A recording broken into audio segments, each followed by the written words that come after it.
Një pritje madhështore i është bërë në Prishtinë, imami të Çabës, Sheikh Dr. Bandar Belila, i cili ishte mysafir në xhamin Pavarësia në lagjën Kodra e Trimave në Prishtinë. I shoqëruar nga muftiu i Kosovës, Naim Efendi Tornava, imami i shquar i priu namazit të akşamit, para një numri të madh besimtarësh që kishin mbushur ambientet e xhamisë. Vizita e tij dhe veçanërisht recitimi i Kur'anit gjatë namazit ngjalli emocione në mesin e besimtarëve. Alhamdulillahi Rabbil Alamin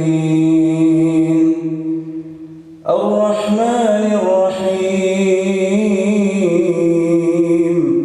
Në ligjëratën e tij para besimtarëve, ai theksoi rëndësinë e unitetit dhe bashkimit brenda besimtarëve, duke bërë thirrje për bashkim, mirëkuptim dhe forcim të lidhjes me Zotin.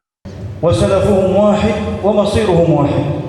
Ajo që më së shumti e hidhron, e ngacmon shejtanin është se besimtarët janë vëllezër, e kanë një Zot, e kanë një pejgamber, e kanë një din, një fe, e kanë një Kur'an, dhe të bashkuar e ngacmojnë ose e hidhrojnë shejtanin, andaj është begati e madhe që të gjithë jemi së bashku.